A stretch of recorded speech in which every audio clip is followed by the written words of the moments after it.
给你新资讯，给你新视角，欢迎回到游戏新世界。各位波西米亚剑圣、传奇铁匠、中世纪神偷，欢迎大家再次回到频道。随着准年度游戏《天国降临》救赎2在近期取得了巨大的成功，相信不少玩家的中世纪魂又燃烧了起来。如果你还没体验过铁匠儿子亨利的传奇发迹史，那么现在绝对是最好的时机。开发商正马工作室近期为第一代《天国降临》救赎加基版推出了诚意满满的次世代更新 Next Gen Update， 让大家更了解亨利在2代开始前的故事，让你玩2代时更投入更有趣。为了让大家能无痛入坑或回锅1代，今天我帮大家把 IGN 发布的宣传片、历代更新总结以及建议的开局攻略浓缩成了这支终极懒人包。我们将从次世代更新的具体内容、历年来的 DLC 精华，一路聊到进入游戏后绝对要优先去做的9件事。提醒第一次来到本频道的好友们，如果你喜欢本频道介绍的游戏主题，或你是发誓要对帝皇效忠的战锤粉丝，都别忘记现在就去按下订阅频道的按钮。而如果有余裕，愿意协助本频道成长的好朋友们，也能加入最低1个月只要25元的频道会员。除了享有福利，还能让频道人做出更多更好的影片哦。废话不多说，我们直接进入波西米亚吧。首先，我们来看看这次登陆 PS 和 Xbox 等家用主机的次世代更新到底端出了什么好料。这次的家用主机版本是以 PC 版的终极画质预测 Ultra Quality 作为基础标准，并且加入了全新的 FSR 超级解析度资源，直接提升了原生的画面解析度。最重要的是，透过多执行序优化和资产串流技术的升级，游戏现在能够在 4K 超高画质下挑战60 FPS 的流畅度。对于这款需要精准格挡和战斗的 Hardcore 游戏来说，这绝对是史诗级的提升。接下来的更新很重要，我相信很多玩家之前不玩家机版的主因，是因为之前只有电脑版有中文，现在次世代更新后，家机玩家也能有中文界面和中文字幕了哦。比较可惜是目前只有简体中文，希望以后还会加入和2代一样的繁体字幕。另外，官方还修复了大量的 UI 和稳定性问题，并新增了捷克语和日语的配音选项。更佛心的是，加入了跨世代存档功能， PS4 玩家可以直接把进度继承到 PS5， 而且只要你原本就拥有这款游戏，这个次世代升级是完全免费的。如果是新玩家，现在购买标准版也会自动享有次世代升级，而皇家版 Royal Edition 更是直接包山包海，所有 DLC 一次满足。在这里我推荐 PS5 玩家们可以优先考虑 Sega 组合包，一次收集1代与2代主游戏，还包含了2代所有 DLC 内容，一次购买全部满足。最重要的是，现在到2月25号晚上10点59分前购买的话，还有高达5折的优惠，原价2990，现在只要半价1495，直接一次全部收集，真的超划算。以上非业配，是好康情报分享给大家，一起入坑吧。本来就有 PS4 的1代的朋友，或新购买的朋友们，就能另外下载一个标示0元免费更新后的 PS5 版本，是60G 左右的，就不用再下载本来的 PS4 版本了哦。如果你是2018年刚发售时玩过就放下的老骨头，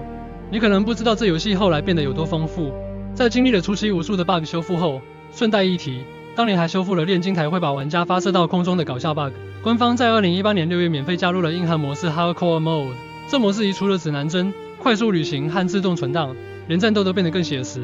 完全是为重度自虐玩家量身打造的。接着是4个大型扩充 DLC。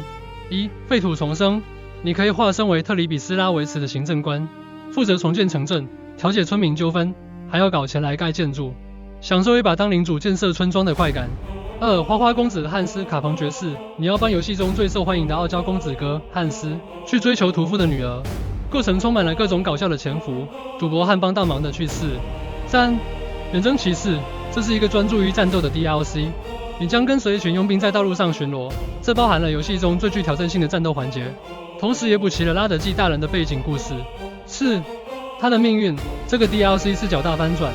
你将扮演曾在序章救过亨利一命的女性角色特丽莎，从她的视角体验斯卡里茨被袭击的那场浩劫，甚至还加入了一只可以跟你并肩作战的小狗伴侣。了解完背景，准备好要握紧剑柄了吗？天国降临救赎是一款不折不扣的写实生活模拟器，如果你把这当成可以无双割草的游戏，绝对会在第一个村庄就被村姑打爆。这里为大家整理进入游戏后能让你财富自由、少挨一点揍的9个开局建议。建议1，想办法拿到免费的开锁器。在新手村斯卡里茨，你穷得叮当响。当你要帮父亲去跟酒鬼库内斯卡内斯讨债时，先不要跟他打架，去他的屋子里看一眼他上锁的箱子，接着去酒馆找你的狐群狗党弗里茨 Fritz， 只要你答应参与他们的恶作剧，你就能直接找他拿到4根免费的开锁器，这在游戏初期可是非常珍贵的资源。建议2，靠一张嘴走天下，与所有人对话。在这款游戏里，暴力不能解决所有问题，但口才可以。只要你不断跟商人或村民开口说话，就算不买东西，亨利的口才技能就会默默提升。到了新地方就多找人闲聊，这能帮你在买卖时杀价，甚至套出关键情报。另外，记得注意卫生，定时去澡堂洗澡，穿戴清洁的衣服，这会提升你的魅力值， NPC 才不会把你当成臭要饭的。建议3，白嫖塔尔木堡的高级盔甲。当剧情推进到塔尔木堡 Townburg， 亨利需要想办法逃出城时，千万别急着走，偷偷溜进城门上方的守卫室，那里几乎没有人巡逻。用你刚刚拿到的开锁器打开箱子，里面有一整套高级的守卫盔甲和弓箭，前期能拿到这套装备，简直是如虎添翼。建议4，搞懂顺手牵羊的艺术。这游戏到处都是物资，但要小心别变成全民公敌。搜刮时注意画面提示，如果显示打开或拾取，代表是无主之物，拿了没事，但如果显示盗窃，被抓到就准备坐牢。背包里带有红色手印的物品代表是赃物，一般商人是不会收的，但你可以把那些非赃物拿去卖给普通商人，快速赚取第一桶金。建议5，向磨坊主拜师学扒窃。当你逃到拉泰被磨坊主皮瑟克救下后，他会叫你帮忙做点脏活，这时候千万别拒绝，因为只有他能免费教你扒窃这项技能。他同时也是游戏中的黑市商人，你以后偷来的那些带红手印的赃物，全都可以拿来卖给他销赃，换成白花花的银子。建议6，第一时间找巴纳德队长受训。在拉泰推进主线时，会让你去找巴纳德队长 Captain Bernard 训练，强烈建议越早去越好。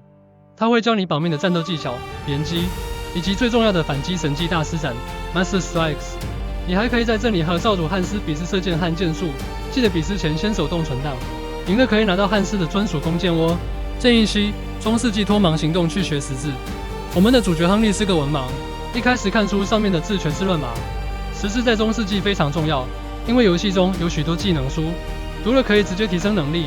存到50块钱后，抽空去地图东北方的乌日池 UC 找抄写员拜师。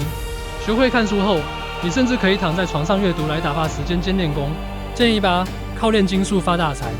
学会识字后，另一大好处就是能看懂炼金配方。这游戏存档需要和昂贵的保存药剂，你可以花60块找拉泰的炼金术士学习，或者直接带着大白走进他店后面的炼金台免费使用。门口就长满了荨麻等素材，自己学会酿酒和制药，不仅能确保随时存档，多出来的药剂还能卖个好价钱。建议9，远行前囤积脱水干粮。游戏中有饥饿子的设定，但如果你随便捡苹果或肉块放在身上，没几天就会腐败，吃了还会食物中毒掉血。为了应对长时间的野外探索，强烈建议去商人那里购买，或是从路边不幸遇难的村民身上搜刮果干、肉干和干燥蘑菇。这些脱水食物永远不会坏，是你旅行波西米亚的最佳良伴。从最初充满争议与 bug 的硬核模拟器，到如今内容丰富、画质顶级的次世代 RPG 神作，天国降临救赎绝对值得你花上几十甚至上百个小时去细细品味。以上就是这次为大家准备的次世代更新懒人包以及新手9大开局建议。你是已经准备回国体验60帧爽快感的老玩家，还是正准备第一次踏入波西米亚的新手铁匠呢？欢迎在下方留言告诉我你的看法。如果你喜欢这支影片，本频道之前还有介绍《天国降临救赎2》的游戏内容的影片，请直接点击荧幕上的连结前往观看，以免错过更多细节。也别忘了按赞、订阅与分享，开启小铃铛，才不会错过之后更多的游戏第一手情报。我们下次见。